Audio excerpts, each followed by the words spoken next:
All right, so we'll go ahead and get started. I think more and more people are coming in. Wanted to welcome everybody and thank you for joining us for this webinar. Um, we're very excited to talk about this hot topic. It used to be that, many years ago, not many, but few years ago, AI has been something limited to computer scientists and technical experts in the field. But over the last few years, it's been becoming more and more mainstream because of the promise and interest that has um, been shown worldwide. And more, this has been something, a topic that's been incorporated into medicine. And so it's really important for us, in anesthesiology and whatever specialties there are in medicine to start really understanding what AI is and how we can use it to our own advantage to essentially augment the way we practice medicine. And so today at this webinar, we're talking about harnessing artificial intelligence to mitigate opioid risk. And as you're all aware, there's an opioid crisis, and we are at the front line of prescribing opioids for pain management. And so the focus of this talk is essentially to go over how we can use AI at our advantage, the techniques behind it, what kind of technology there are, and very importantly, the ethics behind it. It's important that we understand the ethics because this is going to be a new tool we can't escape from. And so, what are the ethical concerns? And so we'll be touching upon that during this webinar. A few housekeeping things before we get started. There's This webinar has received no commercial support. If you missed the 2025 annual meeting, there is on-demand recordings that are available for purchase. Registered attendees have complimentary access. There's a link on this screen. If you visit that, you can get more information about getting the information from the last conference. And then in 2026, IARS is having their annual conference in Montreal, so in Montreal, Canada. So save the date. And as a reminder, abstract submissions will open in late August, and you can visit the meetings at iars.org for more information about that. And then after this webinar, you can join the speakers in the IRS member community to continue the conversation. There's a QR code here that you can scan or go to that link. And then during the uh, there's some upcoming webinars too to keep your eye on. August 12th, we have update on donation after circulatory death, heart transplantation. And then in September 9th, precision medical education and anesthesia, harnessing data to advance learning in the digital area. So look out for those. If you have any questions, please use the Q&A button on the Zoom taskbar, and then you can submit your questions there, and we'll address them at the end. So it's my pleasure to introduce our speakers. I am the moderator. I'm the a vice chair of perioperative informatics at UC San Diego and an anesthesiologist specialized in regional anesthesia and acute pain. My colleague and friend is Dr. Sesh Mudumbai. He is an anesthesiologist at the VA Palo Alto and an associate professor at Stanford University. He spends a lot of his time at the intersection of perioperative care and data science, translating everyday EHR and patient-reported information into predictive analytics and risk tools that clinicians can actually understand and use. His work across several institutions has focused on making these models fair, transparent, and easy to fit into a busy workflow, not just building another black box. He's published widely on opioid risks and safety and how to evaluate new perioperative technologies in the real world. And he'll be talking about predictive analytics for identifying patients at risk for opioid use. And it's a very important topic to understand how predictive modeling works in the field of AI. Then we will transition to my talk, which will be on AI-based opioid monitoring and intervention tools designed to support patient after surgery. And this is more building upon what Dr. Mudumbai will be talking about in terms of how we can actually use this in everyday practice and certain available tools, and essentially what the future could look like when it comes to AI and mitigating the risk of opioid risk. And then Dr. Ariana Nelson, who graduated from the University of Michigan Medical School, completed residency and fellowship training at Northwestern. She has research interests in biomarkers of pain and intoxication, and she's both published and has ongoing research studies in AI and machine learning. She collaborated with NASA engineers in the development of Earth-independent medical operations as part of the Exploration Medical Integrated Product Team and focused specifically on leveraging AI to create clinical decision support systems for austere environment of spaceflight. So very cool. She'll be focusing on data governance in AI, and it's a very important topic, especially after we talk about how we can use AI in our practice. So with that, I'm going to switch over screens to Dr. Mudumbai, and he'll start the first talk. Thank you very much, Dr. Gabriel.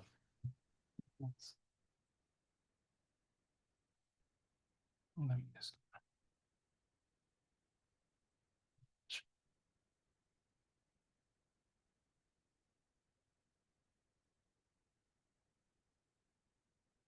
Can everybody see this okay? Yeah. Okay. Great. Thank you again, Dr. Gabriel, for the kind introduction. We're here to talk today about something that, again, that touches nearly every anesthesiologist's practice, opioids, not just their use, but how we think proactively about the risks that they pose for our patients.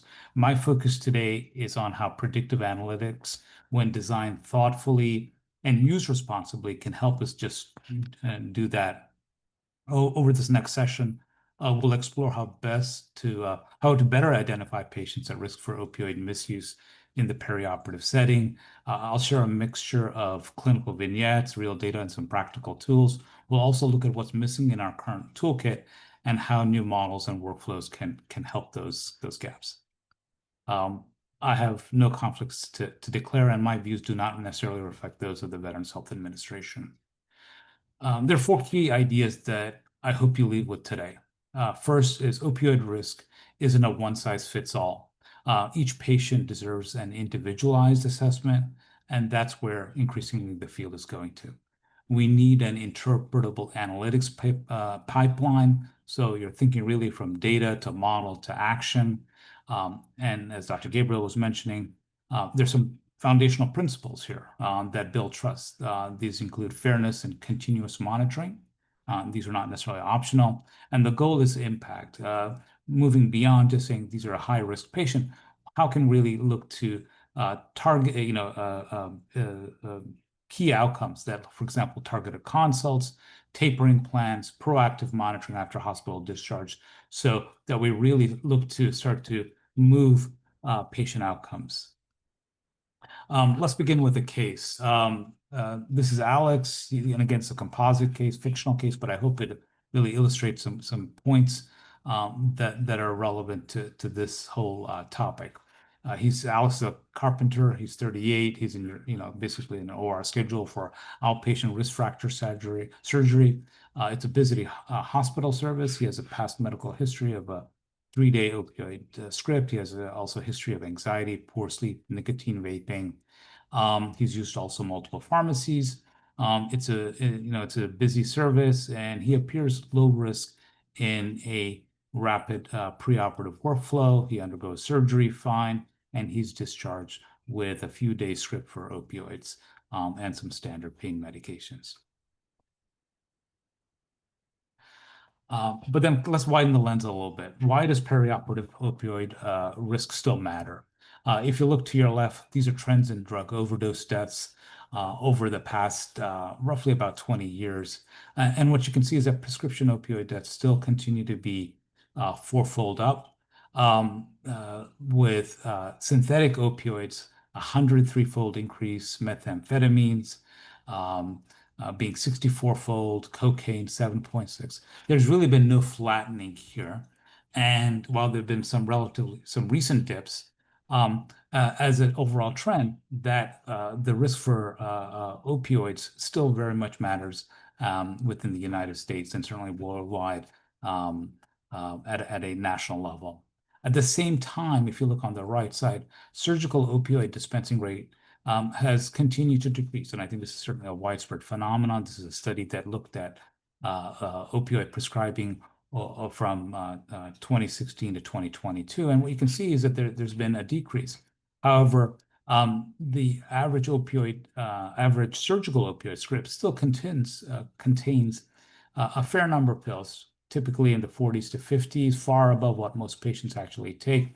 And you mix that with the total number of surgeries within the United States and the number of percentage of patients who were opioid naive who go on to long-term use, and you can see that opioid risk perioperatively does continue to matter. And risk isn't necessarily evenly spread in the post-discharge period. This is a study that we did looking at a national VA study of about 64,000 patients. And it's a differential risk with that the risk of overdose and incidence of overdose was higher, 11-fold higher in the first 30 days after hospital discharge than throughout the rest of the year. So the perioperative period is very much a time-compressed risk spike, and it's when the patient is still in touch with us. And again, it's a perfect location and timing for early individualized prediction. What are some of the current toolkits? And you can see that we have some here, but there's really a little bit of a Swiss cheese pattern here. Each slice is a safeguard, but often patients slip through it. Opioid contracts are common to set expectation, yet patients often feel police and trust can be problematic. Patient education is obviously key on safe usage, storage, and disposal, but they depend on honest self-reporting after the prescription is written. We're all moving towards multimodal anesthesia, such as including regional anesthesia, non-steroidals, gabapentinoids. They can cut perioperative opioid use by 30 to 50%, but it doesn't tell us who will still refill early and who will go on to problematic use. And like Swiss cheese, each slice has holes, and the holes never necessarily line up. What we're missing really is a proactive, personalized layer that flags risks before these gaps overlap. Let's go back to Alex. Again, this is now day 90 for him after his wrist surgery. He's filled over about 1,200 morphine equivalents. He's now on hydrocodone BID. Pattern showed that he's escalating intensity multi-pharmacy fills, which is now concerns for illicit opioid use. And again, this is no longer routine postoperative pain. This is now getting to emerging persistent use and potentially misuse. Could we have flagged this trajectory before the refill cascade? And on this slide, you'll see the prescription drug monitoring programs and our software NarxCare that sits on top of this. PDMPs are nationwide in the United States. They basically catalog opioid prescriptions. And they're a database that physicians refer to when they prescribe opioids. These are some mandated checks. And what data indicates is that PDMPs have decreased opioid prescribing by 8 to 12%. But there's often, incomplete data and poor interstate sharing. NarxCare is a software that layers on top of the state PDMP. And so again, it's a predictive analytics program software package.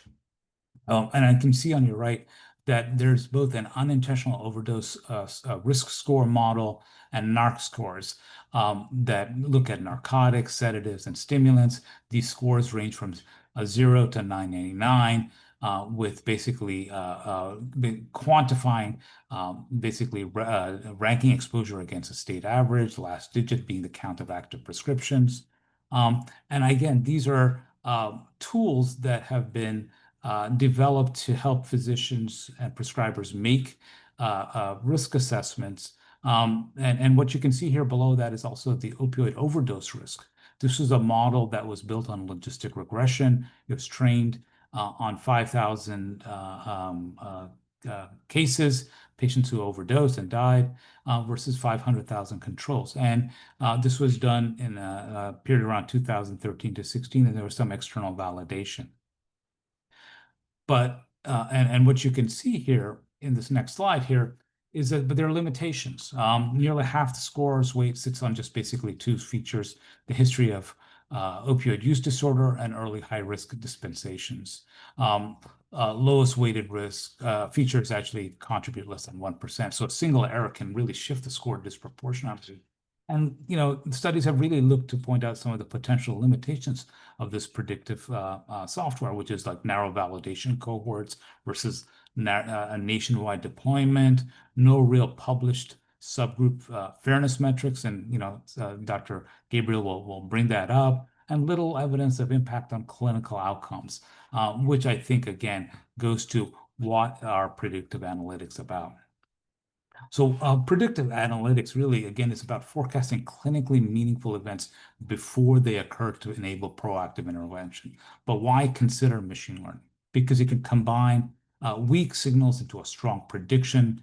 It's not just about cutoffs. It's looking at gradients and looking at a curve. And it helps to certainly where everyone is thinking is that as practice evolves, models can be trained and retrained and adapted, but only if this is done right. On your figure, you can see here a graph that looks at interpretability and complexity and prediction accuracy on the x-axis, interpretability on the y-axis.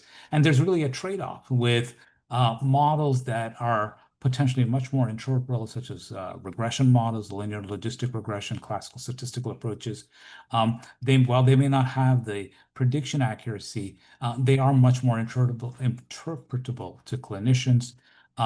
And that can really make a difference. And while compared to other models, while having higher prediction accuracy, tend to be more black box. And I think one really has to think about what is a right-sized complexity, going to things such as gradient boosting, deep sequence models, with the idea of really personalized, actionable alerts and tools. And that's kind of really where these predictive analytics need to go to.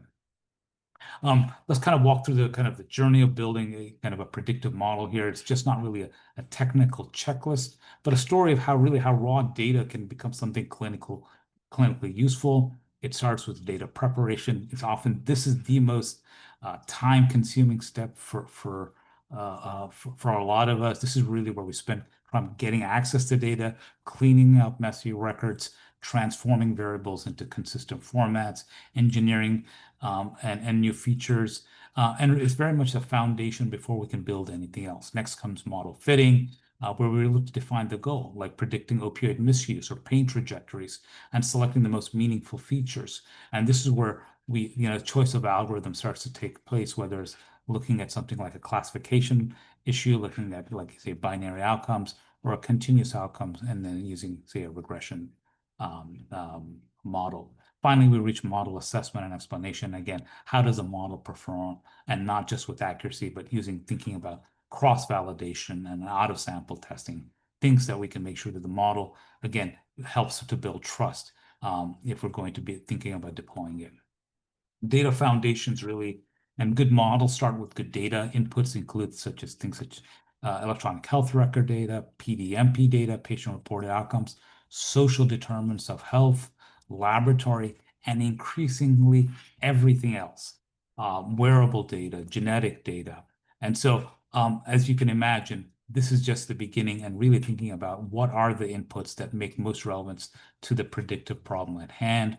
The choice of a common data model is an important choice here, with a model such as the Observational Medical Outcomes Partnership, or OMOP data model, being very common and widely used, although another one is PCORNet. And typically there's then feature engineering, things such as really like looking at dose trajectories, for example, procedure, psychiatric history, using natural language processing to identify pain patterns in clinical notes.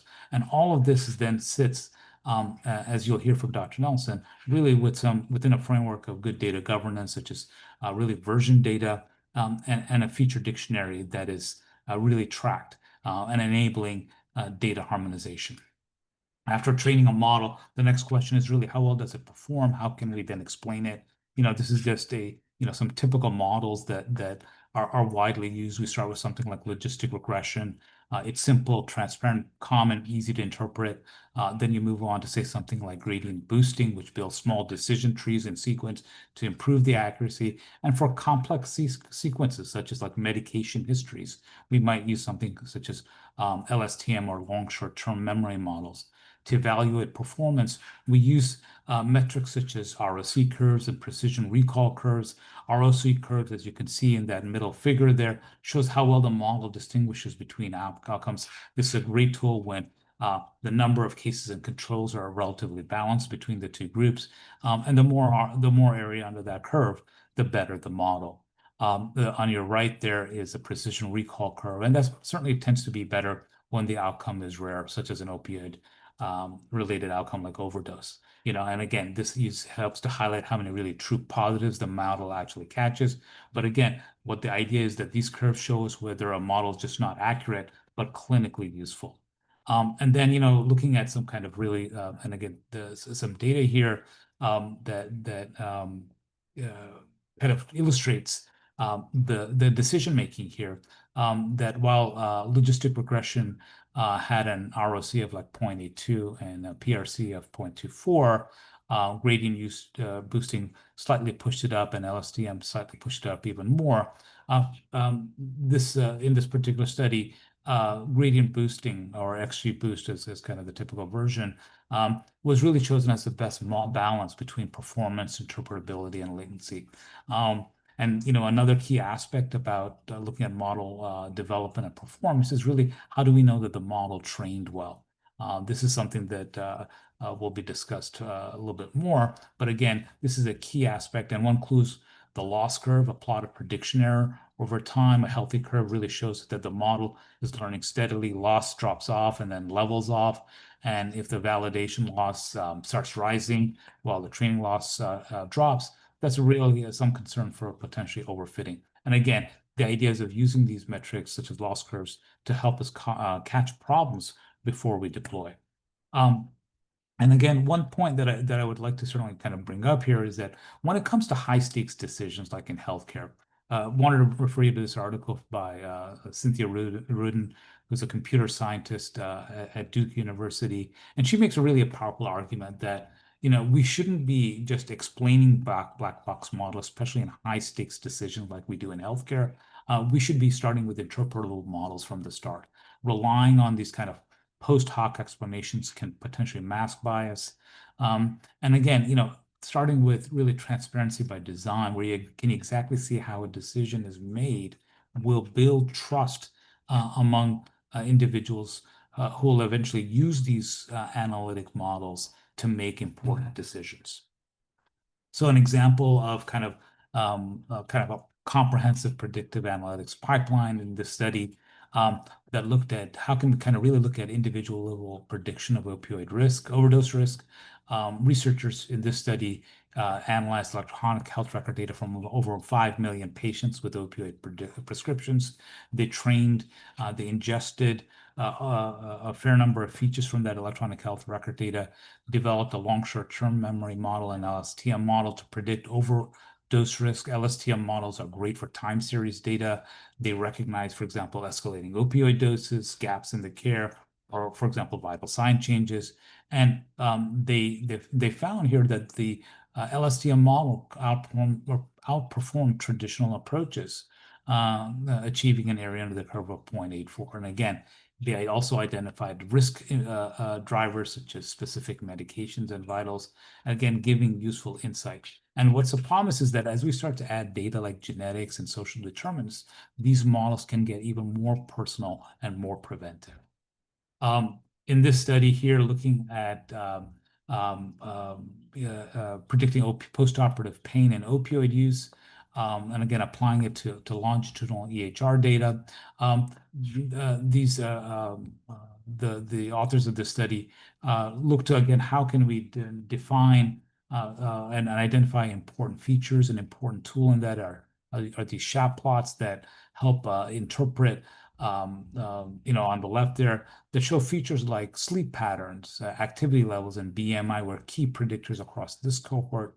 And then then what we then do is we then take those and then apply to an individual patient so that using this waterfall plot showing how individual factors can shape in a single patient risk.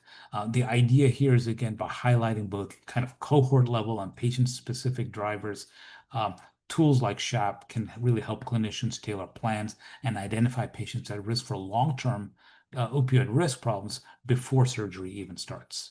Um, and again, I think it's important that even the best models can fail if they're trained on biased data or go unchecked over time. I think it's very important to really think about two key principles that to incorporate, which is fairness, which is can we track model performance across subgroups to avoid really make sure that everyone uh, can share in the potential for this model, and importantly, continuous monitoring that will continuously trying to validate this at different sites at different time points, so that we don't that as models tend to drift over time, that we're catching that, and that there's really an oversight team combined of different stakeholders that evaluate these models to really keep things on track.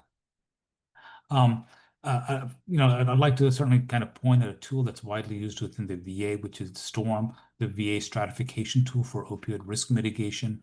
It uses clinical and pharmacy data to flag patients at high risk for opioid overdose or suicide. And what makes STORM powerful is not that it's just a dashboard, it gives clinicians actionable next steps, risk mitigation strategies, non-pharmacologic therapy options, and follow-up plans. So the idea is it's a real-time view that allows population level monitoring and individual level planning, and again, all within a kind of a very structured workflow. So with that, some important kind of message I hope to leave you with here is that when we pair strong data with interpretable models, we can really get insights that are actionable at the bedside in the perioperative period. We also need continuous monitoring to make sure these models, predictive analytic models, are not drifting over time, because even the best model can degrade over time. And the real value that we need to be thinking about again are aiming for outcome for tools and decisions that can really move patient outcomes, such as targeted consults, tapering plans, naloxone distribution, and smarter post-operative follow-up. With that, I'll hand it over to Dr. Gabriel, who will really dive deeper into this AI-driven monitoring and personalized interventions. So with that, thank you for your attention, and I'll be happy to answer questions after in the Q&A and on my email. Thank you. All right. Thank you, Dr. Mudumbai. All right. So, um, what I'm talking about here is mostly the future, what the future is going to look like. And, I don't have a crystal ball. None of us do. And so a lot of this is subjective and it's opinion based on what's happening now and where it could or should lead to. And it's definitely a challenge to figure these things out, but it's also interesting, really interesting to think about. So AI-based opioid monitoring and intervention tools designed to support patients after surgery. This is where we want to go to. So yeah, we want to get to this point where we can use these tools to improve our care.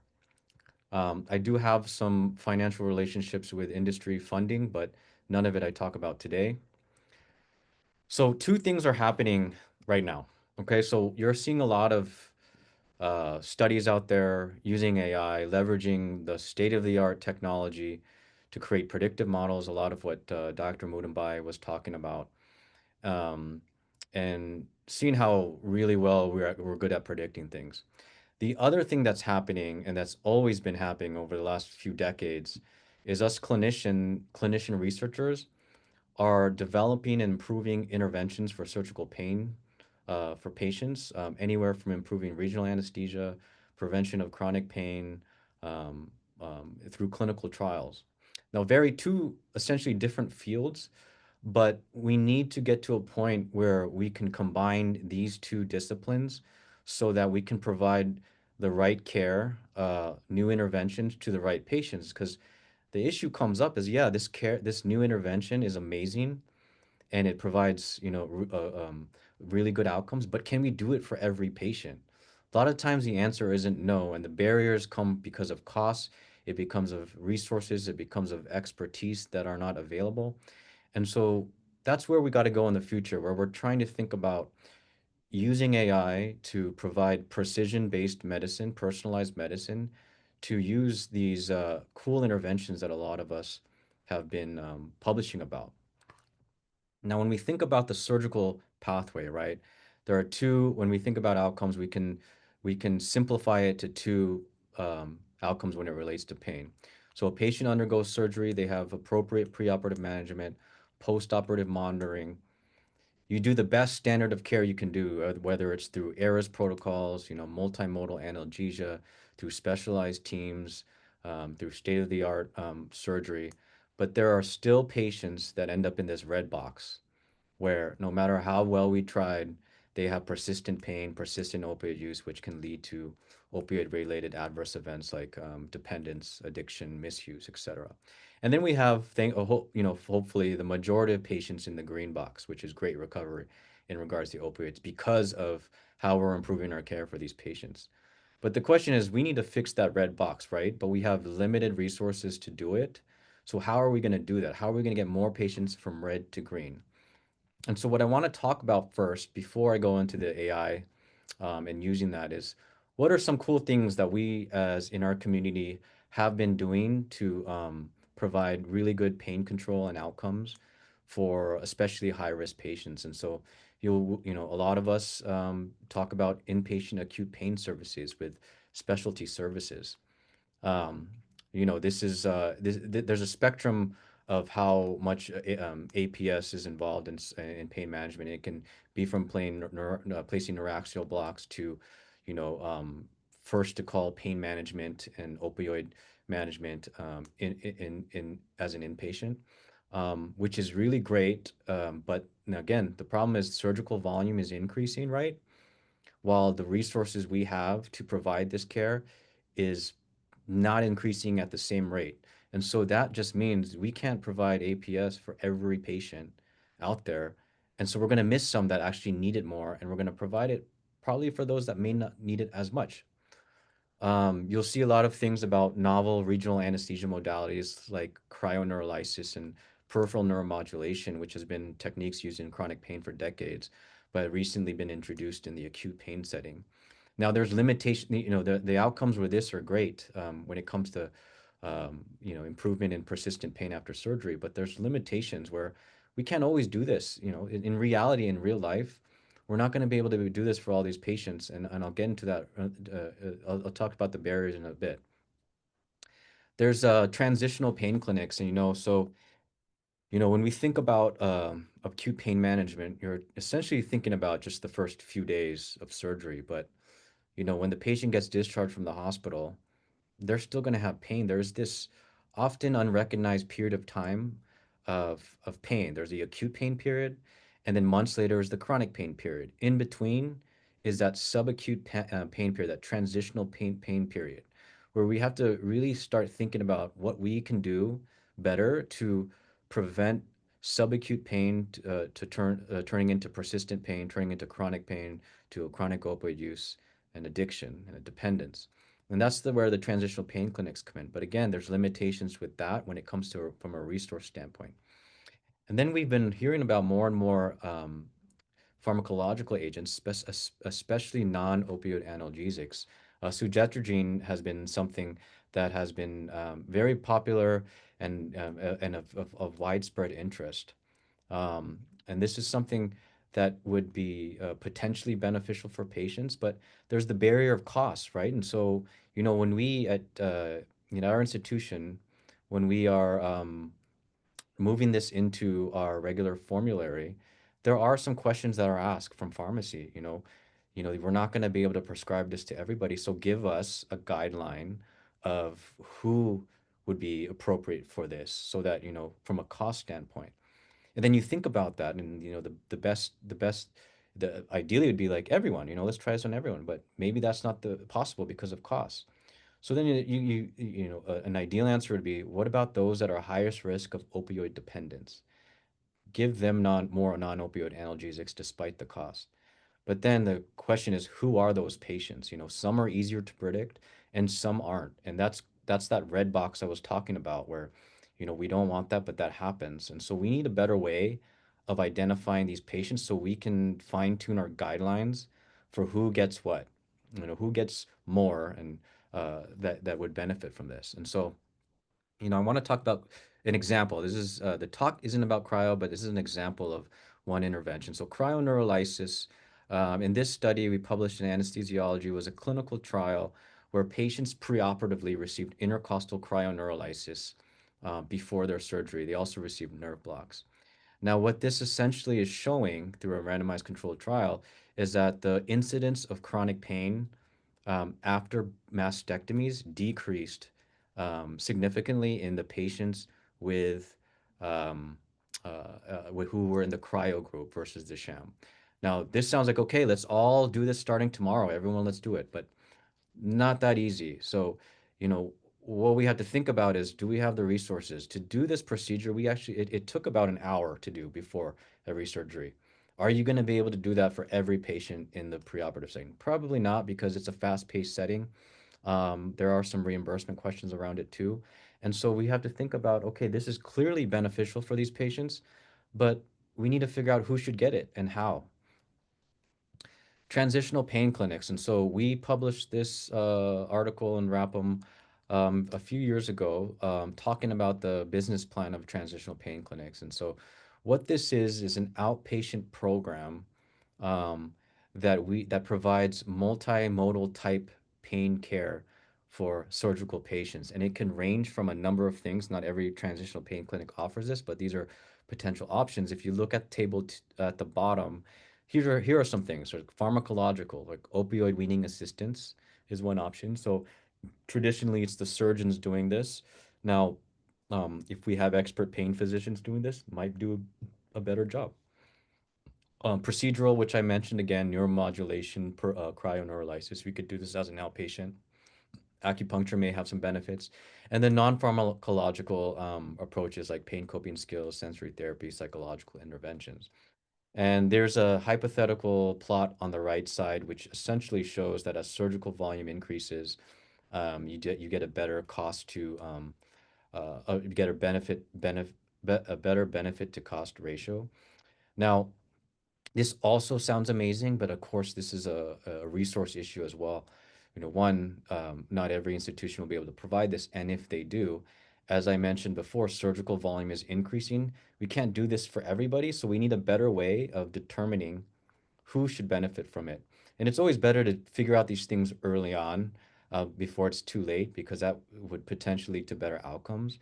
And so again, a question is, who would benefit from that? And that's where we're going. This is where I'm going with AI, because we have limited resources to allocate all of these services to all surgical patients. There's a lot more wants and needs, less resources to do it. And this is where AI can come in potentially to improve that.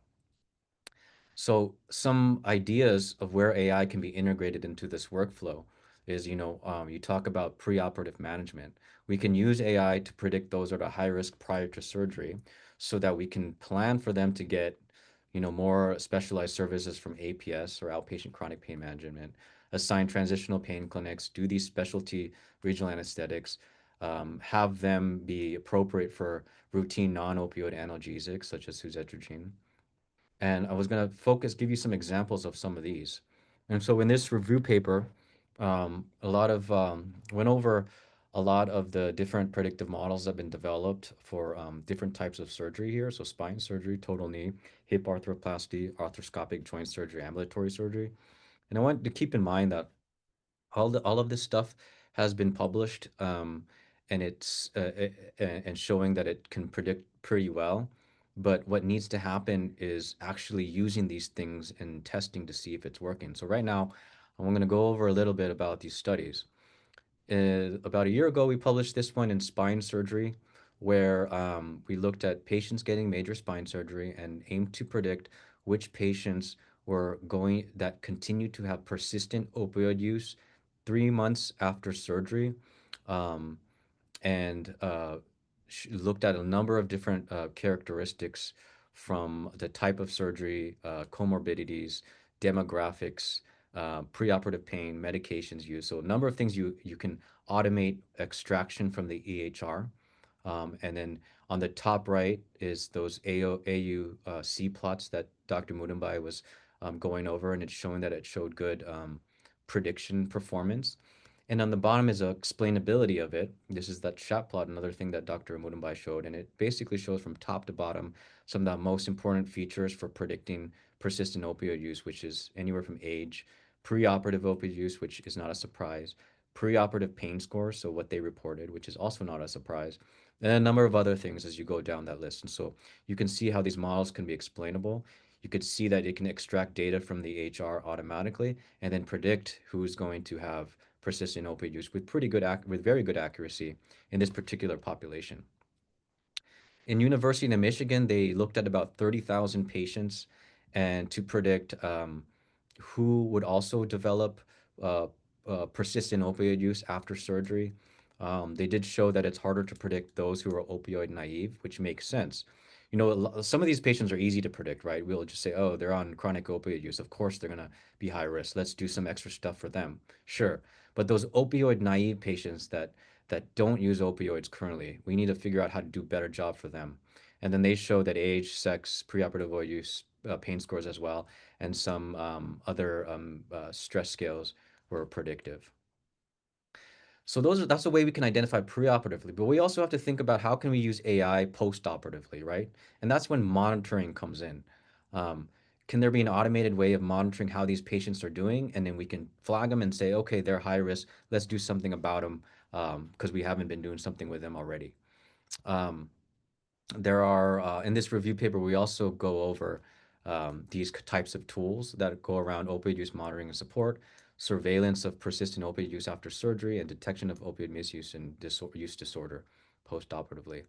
This is an example application. I haven't personally used it, but I wanted to share it because it's an interesting application that has some really good ideas, right? And so it's called Continuous Precision Medicine. It's a mobile applications. Patients can use it.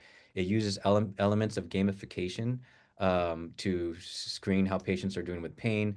It has ways to encourage decreasing dosages as able, and it includes behavioral health interventions and clinical decision support tools for healthcare providers that provides feedback about pain and medication usage trends. And you'll see some of the papers they just published that is shown in TKA after total knee arthroplasty for VA patients and as well as post-cesarean delivery patients. And so this is one example of using technology, specifically an application that can track patients' progress, and then we can use that to track them and say, okay, we found a patient that is trending in the wrong direction. Let's intervene now before it's too late. We've done this previously for spine surgery, where these patients aren't seen by pain physicians after surgery. They're seen by their docs. There's their orthopedic surgeons, and they write notes about them, right? When they see them as an outpatient, and in those notes there are clues that this patient is continuing to use opioid use or has some misuse or poor habits, and oftentimes that's not notified to somebody, right? And so what if there's a way where we use things like from large language models that we see that can automate the process of screening these notes, right? The notes that these surgeons write and saying, okay, we recognize that this patient is at using more opioids than they should at this time point. Let's make an automatic consultation or suggest a consultation. And so this is basically showing use of this AI technology that we did, and it had really good accuracy, positive predictive value for screening notes and saying, hey, look, this patient is, you saw this patient in your outpatient surgery clinic. They're at high risk because of their opioid use and patterns that you put in your notes. We did the same for total knee arthroplasty with very good accuracy. And so this is just basically examples, again, of using AI in our EHR to automate this process so that we can help with our consultation services and our expertise care and finding these patients early on before, again, it gets too late. This is a really cool technology that was published called Smart AI. It's a substance misuse algorithm for referral to treatment using AI, Smart AI, and published in Lancet, where notes when patients it extracts notes from the EHR for a patient, and based on those notes uses some natural language processing and identify um, has some opioid um, concerns, or even alcohol as well, or other substance uses, and then triggers an automated consult to psychiatry or an addiction consult to go see them and address if there is an issue that could be intervened. And actually, this was integrated in a prospective study where this was in Nature. And what basically showed was when these patients come to the ED and they get all that information from that patient, goes into this model, and that model says, okay, this patient is high risk of opioid use, misuse, or use disorder, trigger a consult, and then the psychiatry addiction automatically gets that consult, sees the patient, and does whatever they need to do to, address the situation. And what this basically shows is that while there was no change in addiction consults, there was actually a reduction in 30-day readmissions in these particular patients.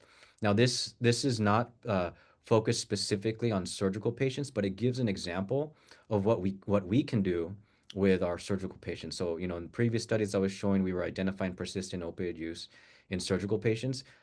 We can use that to trigger automated consults for our transitional pain clinics, et cetera, so we can catch them early on. So let's put it all together. And so we have the patient going to surgery. Before they get surgery, um, we have the predictive model get all their data from the HR and says, okay, this patient would benefit from APS. This patient would benefit from transitional pain clinic. This patient would benefit from cryo neuromodulation. Put this patient on non-opioid analgesics because they're high risk of addiction, right? And so we can do that and then use our resources, most likely use it more in a precise manner so that we can use our limited resources to target the right patients at the right time. And then we can also continue to use AI tools in the post-operative setting to continue to monitor opioid use and then track them and say, okay, actually, we didn't identify this patient before, but they're going through a concerning pattern. So trigger something here. And then the goal now is to get everyone in that green box um, and improve overall and mitigate the opioid risk. And that's where we hopefully will be going in the future. And so these are the next steps. And it's important for us, even though we're not experts in one field or the other, just like how we scrutinize and are very critical of clinical trials for interventions, where we look at it and say, even though it sounds great, we can criticize it and say, okay, these are the problems with it. We need to do the same thing about AI models. We can't just say, okay, this is cool, it sounds great, let's use it. That's what a lot of people are doing. But really, what we should do is look at these models and assess it the way we assess clinical trials, the generalizability of it, feasibility, and effectiveness. And so when you see AI models published, also think about, are they tested prospectively? Is it showing good prediction generalizability? Is it feasible? Are we going to actually want to use it in our workflow? And then think about how we can use it in our clinical our studies based on our clinical trials to improve patient care overall. And so with that, I want to say thank you, and I want to turn this over to Dr. Nelson, who will be talking about the data governance. So thank you. Hello, let me share my screen. Can somebody affirm that it is showing? It's there, but it's not full screen. Oh, there you go. Yep, Perfect. Okay, it just took a tick. My laptop is old.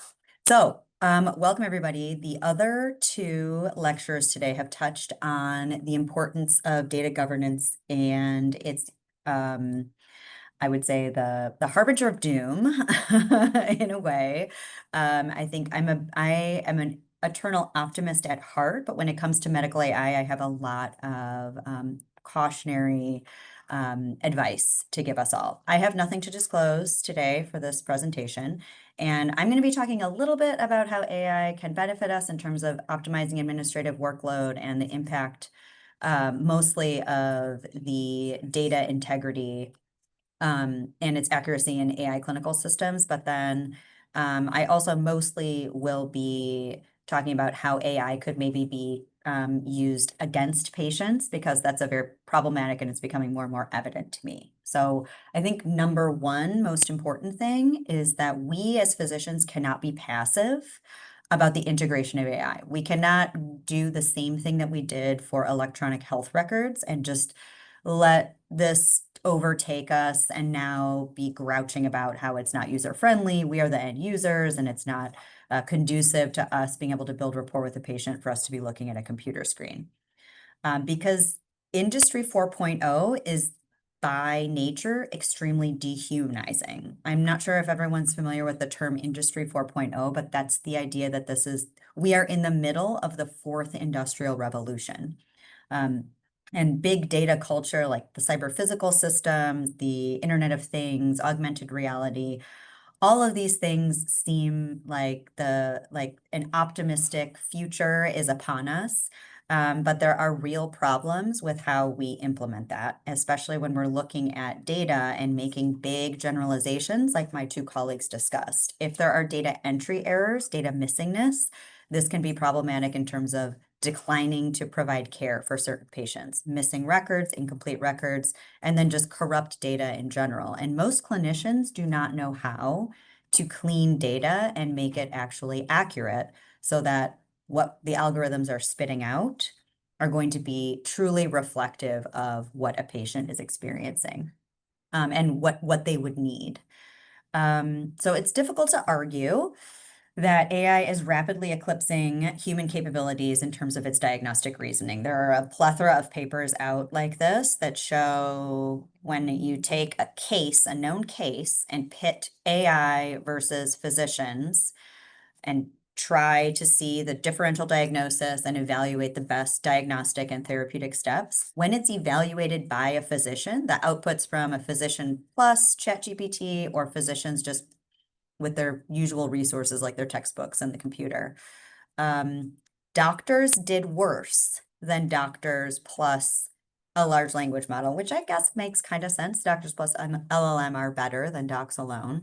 But the LLM alone really outdid all of us. It was like it got an A, and whenever a physician was involved, we got a C. That's terrifying. The final diagnosis was a little closer, but the diagnostic reasoning grade from physicians of these three different groups gave the high score to the LLM alone. Now, there's a problem with the way that these research studies are being conducted in general, and that is there's an answer. And when a patient walks in your exam room, there's not a clear-cut answer. It's not like a multiple choice quiz, which is sort of how these vignettes are designed and structured. There's a lot of inherent uncertainty. And when you know what the final answer is, it's very easy for the LLM to use its wide data capabilities to come up with that answer for us. So I think one of the biggest problems for clinicians is that we are either saying we don't understand AI at all, or the other camp who are saying, oh yes, I'm an AI expert. And I think that's the larger problem, is people who are too quickly saying that they completely understand AI and the ramifications of using it. One of the studies I published recently it's a very low budget study, is that LLMs have different personalities. Different models will simplify different features of text if you input the same text. And many of them cannot simplify below the 6th grade. So that's problematic for patients that might have cognitive issues, or they're just not in a psychological space where they want to be interpreting text that's extremely esoteric. The prompt is very important, and when patients are increasingly going to be using these LLMs to answer medical questions, if they put in the wrong prompt, they can get wildly different and even wrong answers.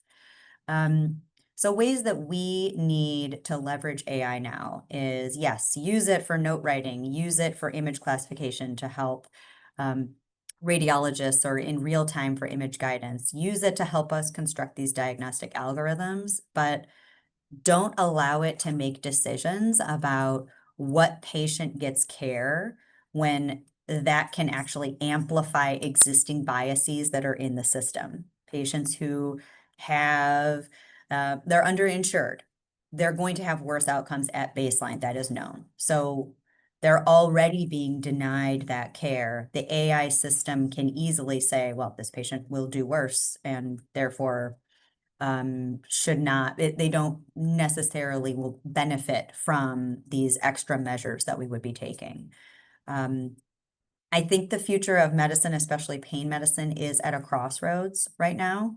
We need to think about ourselves in the future as humans, as sort of the ethical oversight of AI systems as they start to be more and more implemented into medicine, to ensure that a robot with no conscience isn't making a decision about whether a patient gets care or not. So certainly engaging with AI, I think, is important. You will be left behind if you don't. So use it for emails, use it for stats. I love using it for stats. Use it to streamline text. Actually, one of the ways I use AI the most, like ChatGPT-4, I use as a thesaurus. I take a phrase and I tell it, can you give me different ways of wording this when I need it for writing an email, or using AI assistants on video calls to summarize items and action items. These are all safe ways to use AI, and it will keep you engaged in how the field is evolving, because the motivations of us as stakeholders is going to shape the future of AI integration. And it is also shaping how insurers, payers are motivated to permit patients to engage with care, or permit them to have different therapies or different diagnostic modalities available to them. Thank you so much for your attention. I will stay on for questions as well. All right, thank you. So let's see, let's access the questions here. 1 second. Okay, so the first question that I have here is, hi, there could be some scoring system that we can use to predict the risk. Would you explain how AI does more than this simple scoring system? Sesh, do you want to attempt that one? Sure. Thanks for that's a great question. And you're right that traditional, I think, scoring systems such as the ones that I mentioned, NarcScare, that's widely available for physicians in the United States to use for helping risk prediction. What they do is they assign a static score. And it uses, a handful of features like past prescriptions or substance use history. And I think what AI can bring to the table is that it looks at certainly patterns over time. AI models, especially like the one of the studies that I was mentioning, those deep learning models like these LSTM models, can really track a patient's opioid use and pain scores over time. So it's really like a pain trajectory. AI models and tools, as Dr. Gabriel was mentioning, they integrate more data. I think that it's just not using a couple of sources of data. I think what you're going to see increasingly over time is that things like wearable data, other biological markers will allow for more individualized, kind of very context-aware kind of predictions. And finally, I think that the model can be updated for a given patient over time. That is, it's not a one-time prediction. It can incorporate some of the information that was, preoperatively. If you get a risk estimate, it can be updated in the post-discharge period in a periodic fashion. So that way you're really getting a dynamic risk. So I hope that answers that question. Thank you. That was that basically sums it up. It's we have these simple scores that are predicting things pretty okay, but we can always do better. And then that's the purpose of AI and all this data, is we want to just continue to do better and see if we can provide more personalized care for patients based on the data that we have. Now, I don't see any other questions on the chat. Oh, I do. Now here's another one. Okay, so I gather what data is going into models to be very important. Who is policing currently to make the data standard? Dr. Nelson or Dr. Mudumbai, is that something you want to address?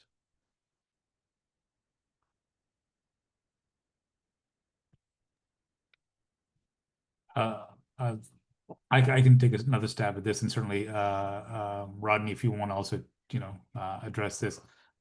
Certainly, I think Ariana, if you want to go ahead and answer this, I'll be Okay. I think there's nobody policing the data.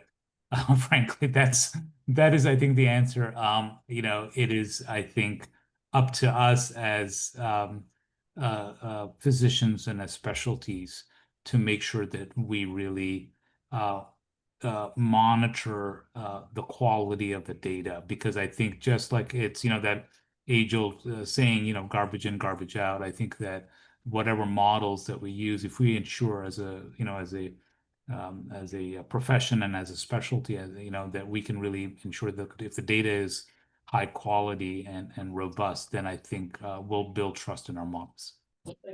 So I think also I was mentioning like we're going to be more like ethical supervisors of AI, or like kind of, I don't want to call us like case managers, but just determining what patients should receive, what kind of care. That's the same for on the research side. If you're the principal investigator, you are ultimately ethically responsible for your research. And ignorance is no excuse of a moral failing. But I think there's not going to be laws that govern this. So we really need to think about why we got into medicine in the first place, why and where we can leverage this research to help humanity instead of it just helping us in the short term have greater returns on our ability to see patients within a pod block, for example. Yeah, and this question brings up a very good point that was mentioned in that oftentimes the hard part about developing these models is actually the data pre-processing part, not actually plugging and playing it into, nice AI models. It's that data pre-processing part because there's so much noise and there's no, a lot of times as this question entails, that there's no policed data standard. And so that brings up the question, and it's an ethical question about generalizability of these models, okay? And so if you train a model in one data set in one EHR that has its own culture of how things are written and how data is recorded, and it does well in your institution, it needs to show that it does well in a completely different place that uses different types of data recording. And so this is where we have to be critical of AI models, right? And so instead of just taking it as is and thinking, oh yeah, AI is very cool, be critical about it and see how the data was processed and if it's generalizable and how they model the data in that sense. But I agree that there needs, moving forward, especially in the EHR, standardizing how data is collected would be really important and it would do us do a better job for our models in the future. So it's a work in progress to answer that question. How can AI be used to change culture? Very good question. I can start with this, and if Dr. Mudumbai or Dr. Nelson have anything to say. So, it's very uh, it's a big culture change, and it's happening very fast, right? And you're seeing it more and more integrated into HR, especially if you use Epic, and you see that it helps with note taking. It's slowly getting coming more and more in, and I think I don't want people to get the idea that AI is going to take our jobs. I think we got to look at it as it's going to augment. This term has been used a lot. Instead of you saying artificial intelligence, you say augmented intelligence, where it should ideally augment the way you practice rather than replace the way we do. And I hope that it will change the culture in a sense that it'll help us do a better job with our patients, do it more efficiently.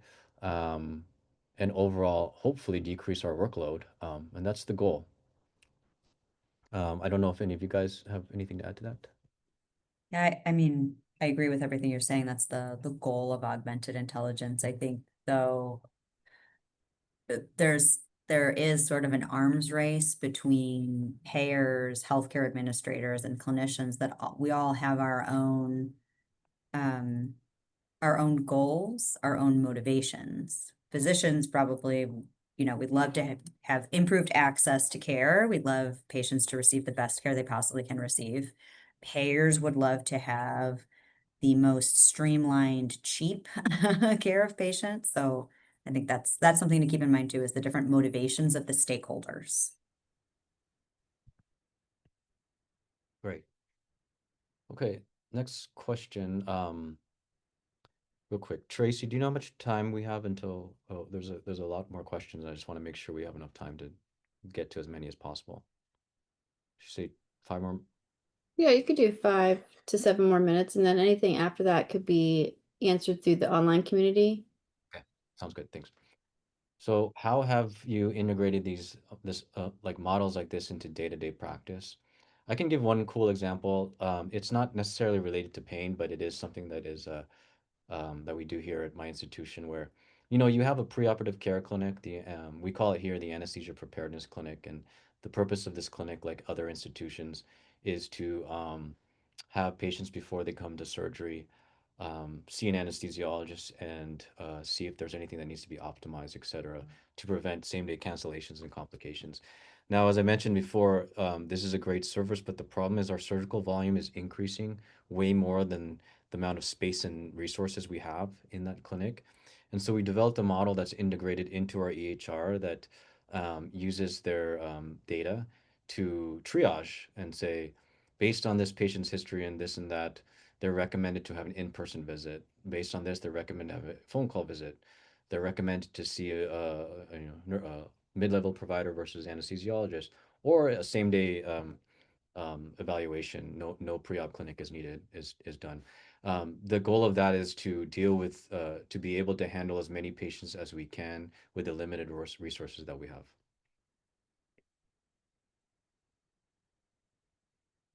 Okay. Is AI used more in other countries than in the US with more results? I wouldn't be able to answer that accurately. I don't know if Dr. Mudumbai or Dr. Nelson, you would know that more.